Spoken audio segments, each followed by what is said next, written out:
नमस्कार, मैं हूं पुण्य प्रसून वाजपेयी। सबसे पहले खबर दे दें कि दिल्ली में राष्ट्रपति शासन की मंजूरी दे दी गई है। उपराज्यपाल नजीब जंग ने केंद्र से गुजारिश की थी और उस पर मुहर लगा दी गई है केंद्र की तरफ से। तो दिल्ली में चुनाव तुरंत नहीं होंगे, राष्ट्रपति शासन लग गया। और चुनाव की बात जिसका जिक्र बीजेपी कर रही थी और खुद आम आदमी पार्टी के नेता और मुख्यमंत्री रहे अरविंद केजरीवाल ने कहा था कि चुनाव होने चाहिए, तो उस पर अब एक लिहाज से कहिए तो मुहर लग गई कि अब राष्ट्रपति शासन, यानी लोकसभा चुनाव के साथ साथ दिल्ली में चुनाव नहीं होंगे, इसके संकेत खुले तौर पर आ गए हैं।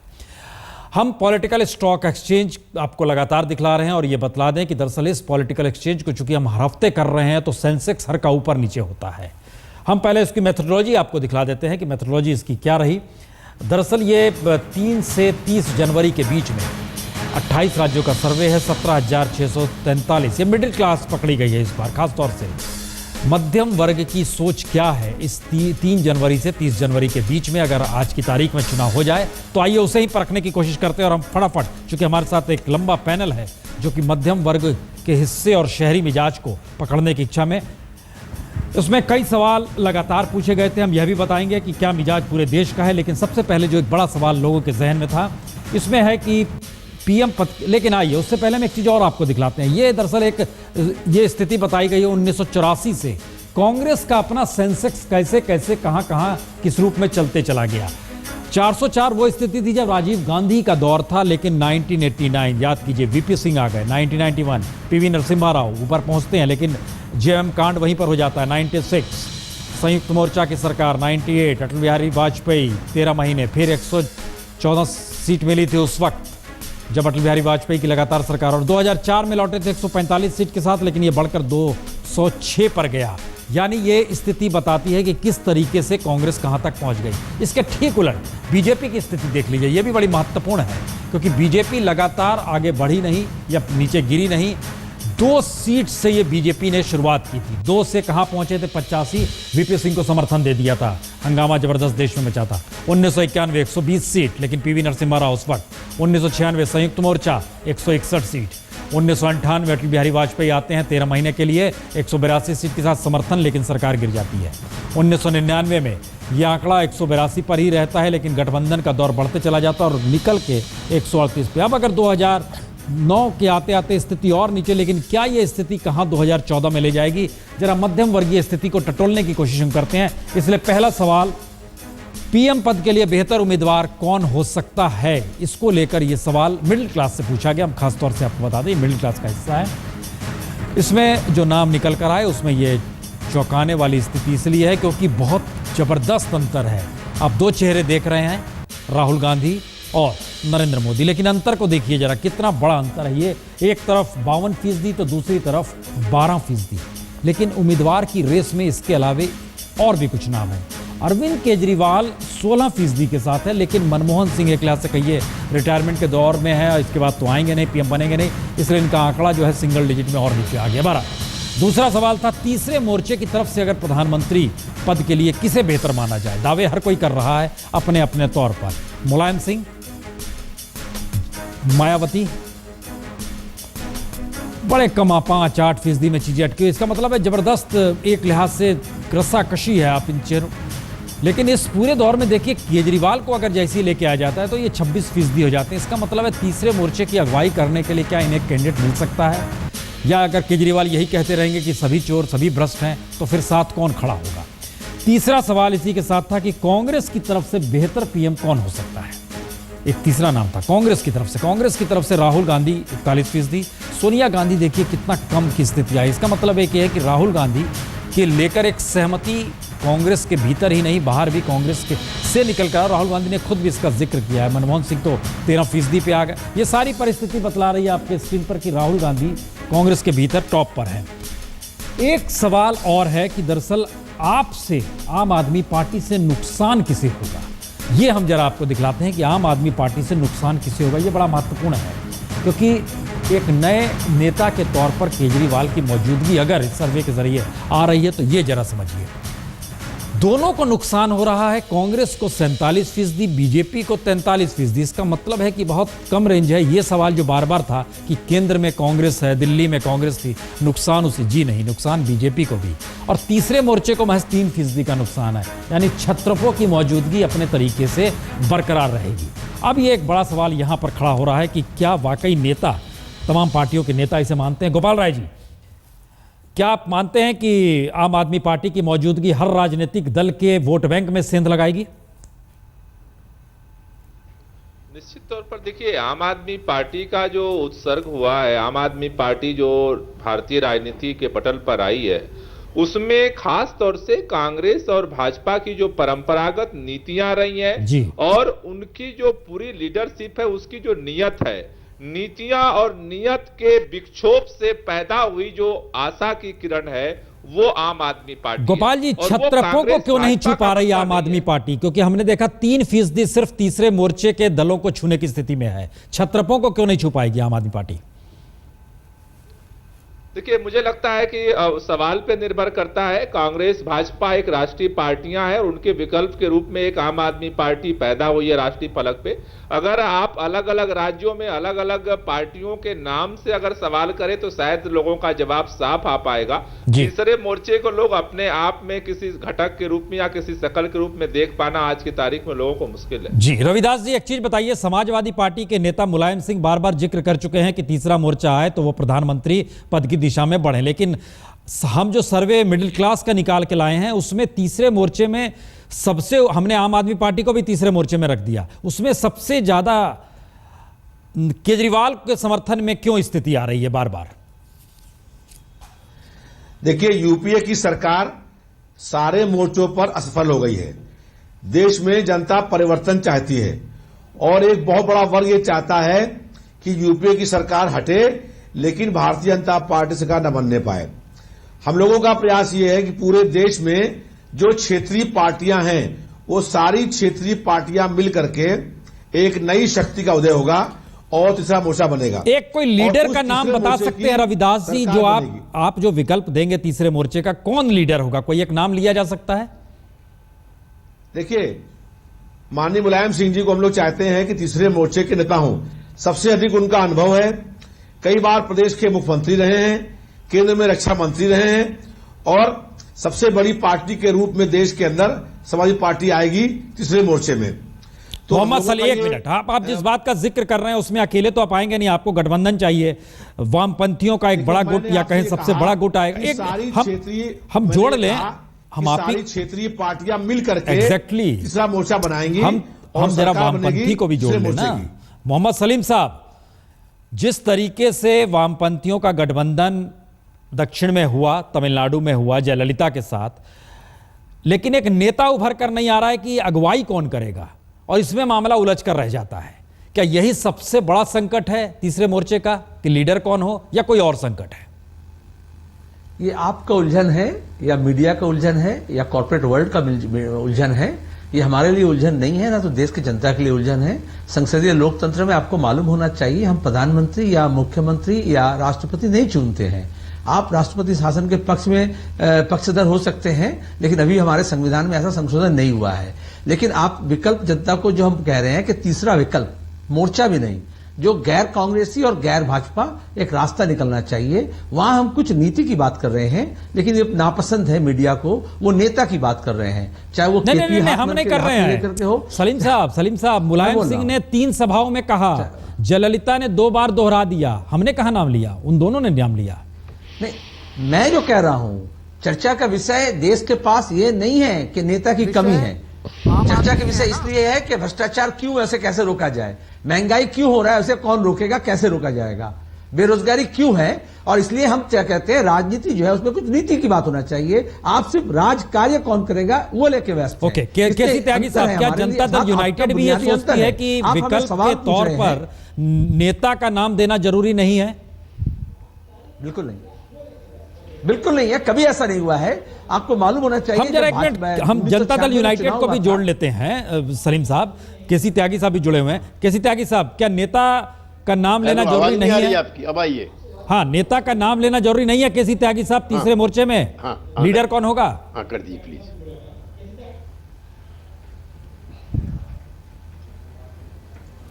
चलिए, आवाज लगता है आपके पास नहीं जा रही, हम आपके पास आते हैं, लेकिन हमारे साथ लोकसभा चुनाव के बाद जो है, जो तीसरी मोर्चा होंगे, वो सारी क्षेत्रीय पार्टियां मिल करके ये तय करेंगी कि देश का। अरे रविदास जी, लेकिन आपके नेताजी ने क्यों कहा कि मैं प्रधानमंत्री हमको बनने के लिए जिताइए इस बार? देखिए, सफाई में इसका जिक्र करने की जरूरत थी? नहीं, ये तो हम लोग चाहते हैं। अरे लीजिए, कि माननीय मुलायम सिंह जी देश के अगले प्रधानमंत्री हों, लेकिन जब चुनाव होंगे तो चुनाव के बाद जो क्षेत्रीय पार्टियां होंगी, जो उनके एमपी होंगे, वो सब बैठ करके तय करेंगे। और ये आप पक्का समझ लीजिए कि अगली सरकार बनेगी तीसरे मोर्चे की, वो और ये एक नया विकल्प होगा देश के सामने। हम वो नंबर भी दिखलाने वाले हैं कि किस नंबर में क्या। भदौरिया साहब, बीएसपी के नेता भी इस वक्त हमारे साथ हैं। भदौरिया साहब, क्या ये स्थिति आ गई है कि जहां पर गैर कांग्रेसी, गैर बीजेपी एकजुट हो जाएं और उसमें अपने क्षेत्रीय राजनीतिक टकराव को भुला दें? ये स्थिति आ गई है भदौरिया साहब? देखिए, इस समय खास तौर से उत्तर प्रदेश, आमतौर पर देश, उसमें सांप्रदायिकता का बहुत बड़ा प्रश्न है। इसमें हम देखते हैं कि चाहे वो मोदी साहब हों, चाहे वो मुलायम सिंह हो, मुजफ्फरनगर से लेके गुजरात तक एक ही कहानी है, और वो ये है कि इन लोगों के साथ जो निर्धन लोग हैं, चाहे वो मुस्लिम समुदाय के हों, चाहे वो हिंदू परिवारों के हों, दोनों लोगों के साथ अत्याचार और जुल्म खास तौर से उत्तर प्रदेश में हुआ है। तो जो मुलायम सिंह जी की वकालत करते हैं, वो ये भूल गए हैं कि उत्तर प्रदेश इस समय त्राही त्राही कर रहा है कानून व्यवस्था के सवाल पर, और जो 100 छोटे बड़े दंगे हुए हैं उन प्रश्नों पर। तो जहां तक बहन मायावती जी का प्रश्न है, उनका स्पष्ट, अभी लखनऊ में जो रैली हुई उसमें उन्होंने एजेंडा स्पष्ट किया, और उन्होंने कहा है दलितों का प्रश्न, महिलाओं का, ओबीसी का, और सभी समाज के जो निर्धन लोग हैं, उन सभी लोगों को जो आगे बढ़ाएगा, वो नेतृत्व निश्चित तौर पर आगे निकलेगा। ओके, सुधांशु मित्तल जी, अब एक सवाल यह है कि क्या वाकई बीजेपी अगर 272 तक नहीं पहुंच पाती है, तो ऐसे में जो उसे साथी चाहिए वो गठबंधन या तीसरे मोर्चे के कंट्रडिक्शन ही बीजेपी को लाभ पहुंचाएंगे? क्योंकि बीएसपी समाजवादी पार्टी के खिलाफ, ममता लेफ्ट के खिलाफ, तेलंगाना और सीमांधारा बटे हुए, जयललिता, करुणानिधि एक साथ नहीं आ सकते। ये सारी परिस्थितियां अनुकूल लग रही है बीजेपी को? देखिए प्रसून जी, आपने जो एक बात कही, अभी प्रधानमंत्री पद के लिए बहुत सारे उम्मीदवारों की बात थर्ड फ्रंट से आई, तो एक लोकतंत्र में सिद्धांत कहा जाता है कि हर व्यक्ति प्रधानमंत्री बन सकता है, सैद्धांतिक दृष्टि से जी। तो कम से कम तीसरा मोर्चा के बारे में हर दल के ऊपर तो यह लागू ही होता है, जितने घटक उतने प्रधानमंत्री पद के उम्मीदवार। हश्र क्या होगा यह जनता स्वयं समझ सकती है। और एक और बात, अगर आप बिल्कुल व्यवहारिक रैशनल दृष्टिकोण से देखें कि कोई भी गठबंधन तब सरवाइव करता है जब पैन इंडिया लेवल के ऊपर उसके अंदर एक कनेक्टिंग लिंक हो। जैसे भारतीय जनता पार्टी, हमारे पास तमिलनाडु और केरल में भले ही सीटें ना हो, पर हमारा कार्यकर्ता है, संगठन है। आप देखिए कितनी शानदार रैलियां वहां पे हुई। परंतु आप सोचिए कि क्या जयललिता जी को बिहार में सुनने कोई आएगा, या नीतीश कुमार जी को केरल में सुनने के लिए कोई आएगा? तो अगर आपके पास एक मिनिमम कनेक्टिंग पॉइंट नहीं है तो वह सिस्टम सरवाइव कर नहीं सकता। सेंटर ऑफ ग्रेविटी नहीं है तो वह व्यवस्था नहीं। एक चीज बताइए सुधांशु त्रिवेदी जी, एक सवाल हम इसमें खाली जोड़ना चाहते हैं। चूंकि छत्रपों का उदय जो हुआ वो क्षेत्रीय अस्मिता को लेकर हुआ, वहां की जरूरतों को राष्ट्रीय राजनीतिक दल पूरा नहीं कर पा रहे थे, इसलिए नेता अलग अलग प्रांत में न सिर्फ कद्दावर हुए बल्कि जनता ने उन्हें वोट भी दिए कि उनकी बातों को सुना जाएगा। क्या आपको लगने लगा है कि राष्ट्रीय राजनीति अब क्षेत्रीय अस्मिता को जगह दे पा रही है? क्योंकि तेलंगाना फिर हमारे सामने आकर खड़ा है एक नई परिस्थिति के साथ। सुधांशु जी, देखिए, क्षेत्रीय अस्मिता को यदि राष्ट्रीय राजनीति में उचित स्थान मिला होता कांग्रेस के रिजीम में, तो क्षेत्रीय दलों का प्रादुर्भाव ही नहीं होता।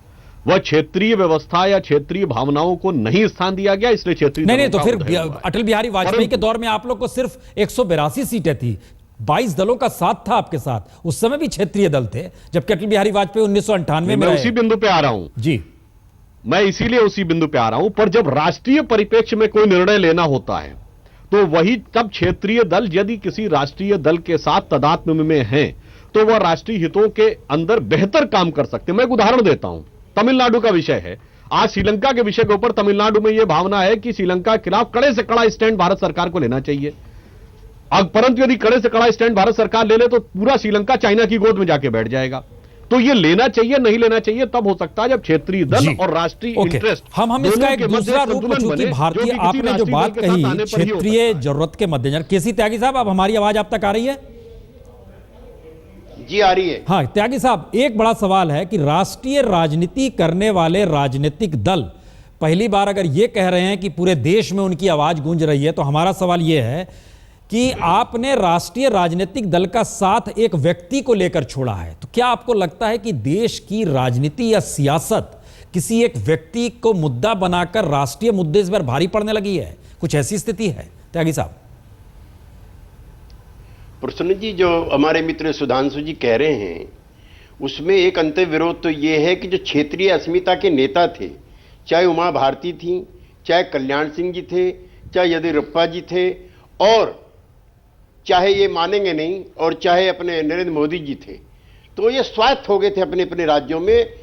नरेंद्र मोदी जी के सामने भाजपा और संघ वहां पर सरेंडर कर गई तो उनको स्वीकार कर ले। बाकी क्षेत्रीय अस्मिता के तीनों नेता जी बीजेपी से बाहर आए। जी भाजपा को वसुंधरा की सारी शर्तें मान करके, इंक्लूडिंग उम्मीदवारों का चयन और मंत्रिमंडल का चयन, ये चीजें छिपी हुई नहीं है किसी से, चाहे वो मने भी करें हमारे मित्र। तो ये जो क्षेत्रीय अस्मिता है, एक तो इसका राष्ट्रीयता से कोई अंतर विरोध नहीं है।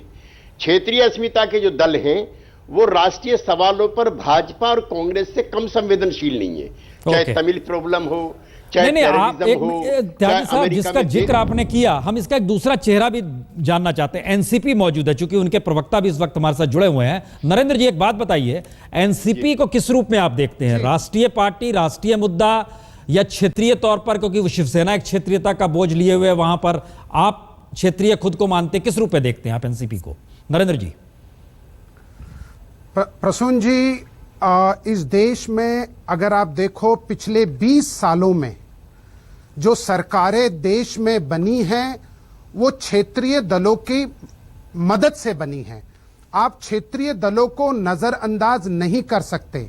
आज पूरे देश में हर राज्यों में आप देखोगे कि क्षेत्रीय दलों की ताकत बढ़ी है और वो क्षेत्रीय दल वहां के स्थानिक लोगों की जरूरतों को केटर कर रहा है।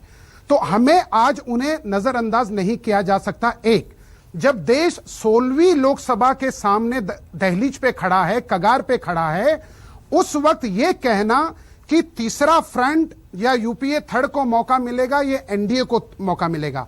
सवाल आज जो पिछले कुछ महीनों से चल रहा है, जिसका जिक्र अभी आपने किया, कि एक व्यक्ति विशेष को लेकर एक कैंपेन इस देश में चलाया जा रहा है, जो कि लोकतंत्र के लिए अच्छी बात नहीं है और एक पार्टी, राष्ट्रीय स्तर की पार्टियों के लिए भी अच्छी बात नहीं है। हम उस पे आ जाएंगे राष्ट्रीय तौर पे। यहां तो बात खाली इतनी हो रही थी कि हर राजनीतिक दल 10 से 20 सीट के बीच में अपने जुगाड़ करके क्या 272 के आंकड़े को छू लेता है, तो ऐसे में अगला झगड़ा क्या होगा?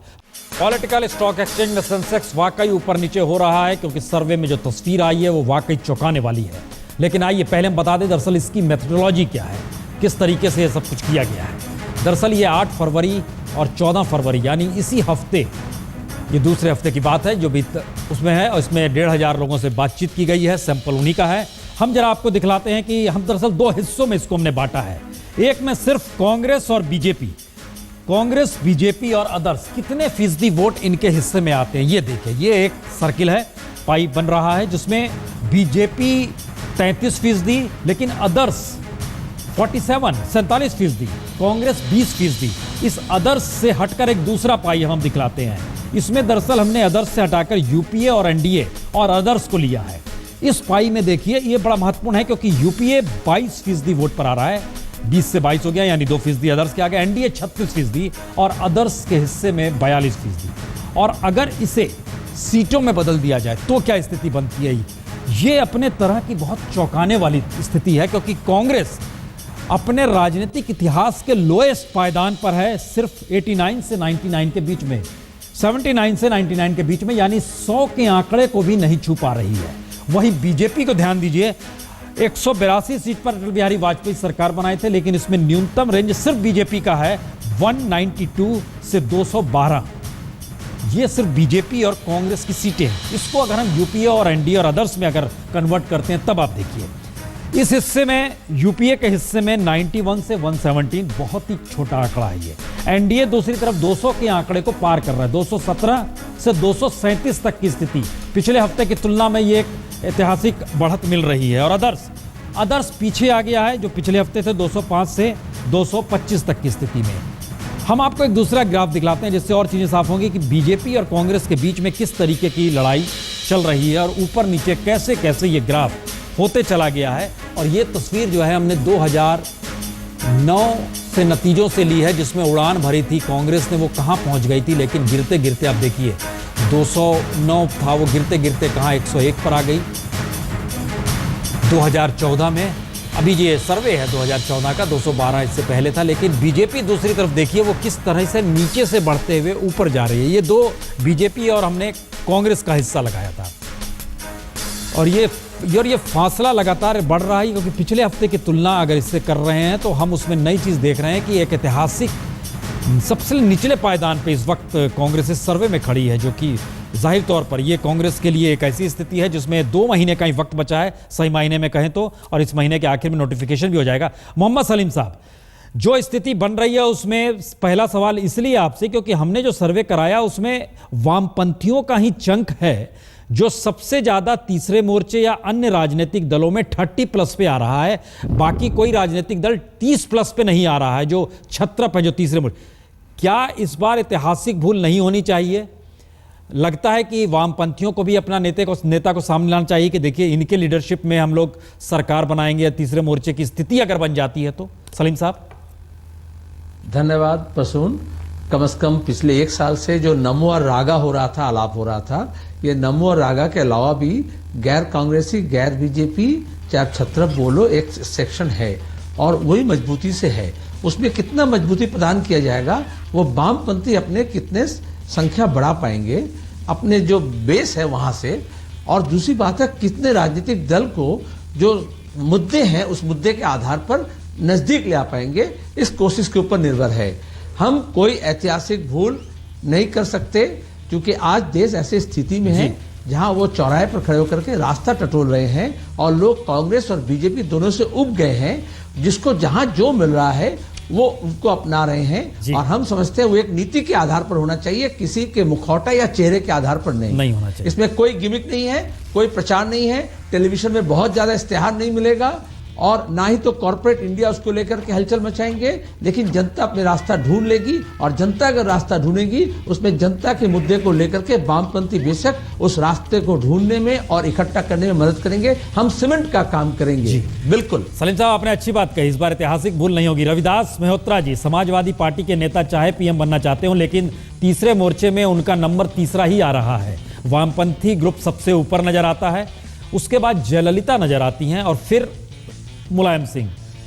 आंकड़े ही मैटर करेंगे तीसरे मोर्चे में या अनुभव मैटर करेगा? देखिए लीडर हो। मुख्य बात यह है कि आज देश ये चाहता है कि गैर कांग्रेस और गैर भाजपा की सरकार बने। उस सरकार में न कांग्रेस हो, न भारतीय जनता पार्टी हो और बाकी सारी क्षेत्रीय पार्टियां मिल करके एक नया विकल्प के रूप में उभरेंगी। प्रधानमंत्री कौन होगा ये बाद में तय हो जाएगा, लेकिन आज ये जनता चाहती है कि दिल्ली की सरकार हटे। मुख्य बात यह है कि यूपीए सरकार से गुस्सा भी और बढ़ेगा जी। लगातार जो महंगाई बढ़ी है, बेरोजगारी बढ़ी है, वो ठीक है, उस पे हम आते हैं। हम जरा नेता खोज रहे थे। बढ़ेगा। हम गोपाल राय जी एक बात बताइए, क्योंकि हम लोगों ने जो सर्वे कराया है उसमें अदर्स के खाके में आम आदमी पार्टी को भी रखा है। गोपाल राय जी, क्या कहीं कोई ऐसी स्थिति बनती है आपको लगता है जहां पर आम आदमी पार्टी भी अदर्स के साथ खड़ी हो सकती है? देखिए, आम आदमी पार्टी जिन मुद्दों और जिन आदर्शों को लेकर के आगे बढ़ी है वो उसकी प्राथमिकता में दिल्ली में भी था। दिल्ली में अभी 48 दिन की सरकार चली है, ये देश के सामने का सच है और देश के अंदर भी उन्हीं मसलों को लेकर के हम आगे बढ़ेंगे। उन मुद्दों के आधार पर अगर कोई साथ देने को तैयार होता है तो उनके साथ हम उन मुद्दों के साथ आगे बढ़ेंगे। लेकिन अब सवाल यह है कि अन्य पार्टियों को सोचना पड़ेगा कि क्या वो इन मुद्दों के साथ चलने की स्थिति में है या नहीं है।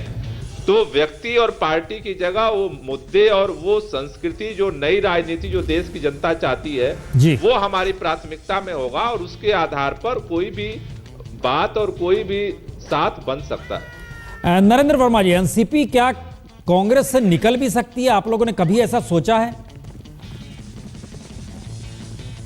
प्रसून जी, 2004 में जब यूपीए गठित हुआ, एनसीपी उसका हिस्सा रही। आज भी हम यूपीए के घटक हैं। आने वाला चुनाव जो इस साल हम लड़ने जा रहे हैं, 16वीं लोकसभा, वो भी हम कांग्रेस के साथ गठबंधन करके लड़ रहे हैं।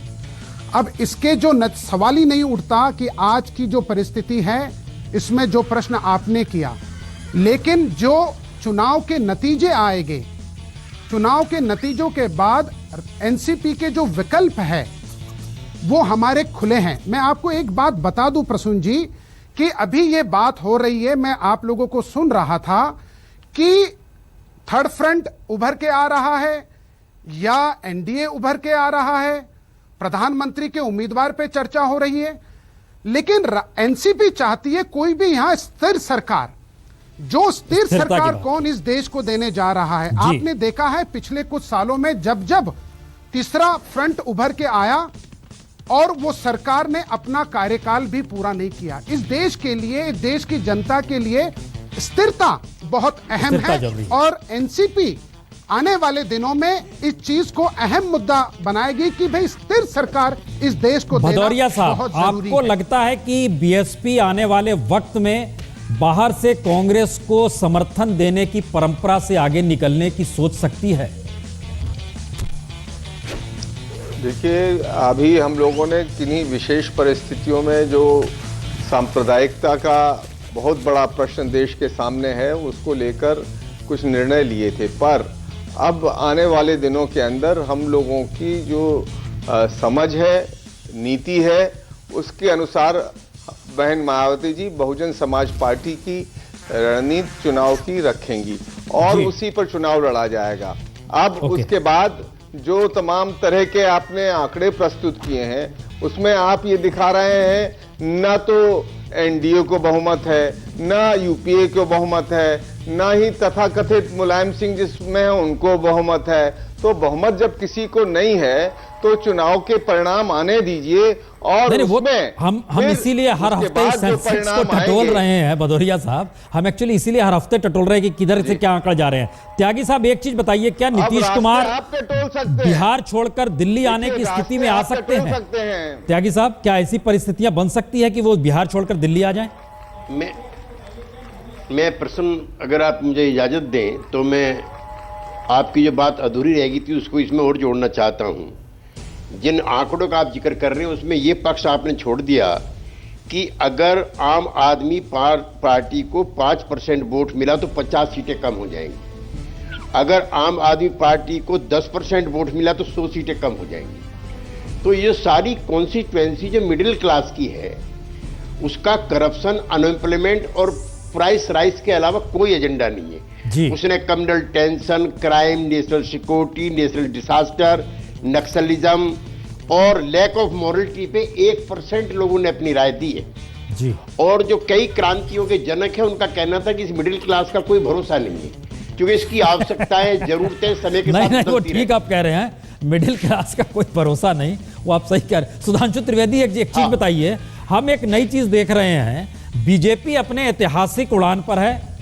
सबसे ज्यादा सीट पा रही है, जो रेंज है वो 192 से 212 का अकेले बीजेपी का है, और अगर यूपीए में ले आते हैं तो वो आंकड़ा और बढ़ जाता है और वो 237 तक पहुंच जाता है। लेकिन आपको भरोसा है कि अगर 225, 230, 240 तक भी पहुंच जाएं तो बाकी सीटें के लिए लोग बाहर निकलकर आपके साथ खड़े होंगे, ये भरोसा है सुधांशु जी? देखिए, वैसे तो अभी आप ही के सर्वे में लगातार जो कुछ चीजें बढ़ रही हैं हर हफ्ते में, तो वो दर्शा रही है कि हम निरंतर बहुमत के निकट पहुंच रहे हैं, यदि आपका सर्वे भी माने। जी। और यदि उसमें थोड़ी बहुत कमी भी रह जाएगी तो कोई समस्या नहीं आने वाली है, क्योंकि आपने देखा है कि 1996 के बाद 98 में जब हमारी दोबारा सत्ता आई तो और दल जुड़े, 99 में हमारी संख्या अधिक आई तो और दल जुड़ गए। हाँ, एक बात के लिए मैं और जरूर यहां कहना चाहूंगा, आपने एक अच्छा काम यह किया है जैसे कि आम आदमी पार्टी को भी आपने थर्ड फ्रंट पे रखा है। अभी गोपाल राय जी कह रहे थे कि मुद्दे और राजनीतिक संस्कृति के आधार पे वो समर्थन की बात कर सकते हैं, तो वाकई उनके मुद्दे और राजनीतिक संस्कृति तो एक सी है। जैसे आपने देखा ना कि उनके मंत्री जो थे वो जाकर वैसे ही दबाव बना रहे थे पुलिस पे, जैसे समाजवादी पार्टी के उत्तर प्रदेश में बनाते हैं और बिहार में जाके लालू प्रसाद यादव जी के। फिर हम एक और बात बता रहे हैं, मुकदमे भी वापस उन्होंने, जैसे अपराधियों के मुकदमे वापस लिए थे सपा ने और लालू प्रसाद यादव जी ने, इन्होंने आते अपने लोगों के जिनके बिजली काटने मुकदमे थे वापस लिए। सड़क पे भी हुड़दंग की संस्कृति समान सी है। अच्छा, अभी जैसे कम्युनिस्ट पार्टी के अपने सलीम साहब ने कहा था कि साहब हम सलीम साहब ने यह कहा कि हम किसी नाम के नाम पे नहीं, हम नीति के आधार पे लेंगे। तो भाई 30 साल तक तो आप ज्योति बाबू के नाम के ऊपर चुनाव लड़ते रहे, अब आज विवशता का विकल्प आपका है कि नाम नहीं है तो आप कह रहे हैं नाम पे लेंगे। को मालूम होगा अभी आपका अनुभव नहीं है 30 साल का। केसी त्यागी जी को नहीं, वो विषय ठीक है आपकी बात, मगर आपके अघोषित नेता वो थे और यहाँ तक कि 96 है। देखिए इस सर्वे का एक सच है, हम बताएं कि दरअसल ये हंग पार्लियामेंट की स्थिति में अभी तक है। बीजेपी सबसे ऊपरी पायदान पर है और ऐतिहासिक तौर पे सबसे ज्यादा जीत सीट मिल रही है अगर इस सर्वे को देखें उस रूप में, और कांग्रेस वाकई 100 से नीचे कभी उसके साथ रही नहीं है स्थिति, लेकिन ये आ रही है। तो कांग्रेस के साथ खड़े राजनीतिक दलों के लिए बेचैनी हो सकती है और दूसरी तरफ बीजेपी के साथ खड़े दलों को भी एक सुकून मिल सकता है कि इस रूप में हम ये लगातार हर हफ्ते चूंकि सर्वे कर रहे हैं, हम चर्चा यहां रोक रहे हैं। अब हम इसके लिए थोड़ी सी माफी चाहेंगे, जो सीमा है थोड़ी समय की, हम चर्चा यहां पर रोक रहे हैं। दिल्ली में राष्ट्रपति शासन लगेगा, लेकिन इन सब के बीच एक सवाल और है मिडिल क्लास का, ये बड़ा जबरदस्त है। आम आदमी पार्टी को क्या दिल्ली में जैसी सफलता मिली वैसी ही लोकसभा में सफल वो हो सकती है? 50% लोगों की राय है हाँ हो सकती है और 44% कह रहे हैं नहीं हो सकती है। मतलब बहुत साफ है कि आम आदमी पार्टी की मौजूदगी क्या लोकसभा चुनाव के दौरान जिस तरीके से अरविंद केजरीवाल निकले हैं वो पूरी बिसात बिछाकर निकले हैं, क्योंकि 50% लोगों की अगर ये राय है तो कहीं ना कहीं कांग्रेस बीजेपी के वोट बैंक जिसका जिक्र हम कर रहे थे कि उसमें लगभग 47% कांग्रेस के वोट बैंक में और 43% बीजेपी के वोट बैंक में वो सेंध लगाएगी।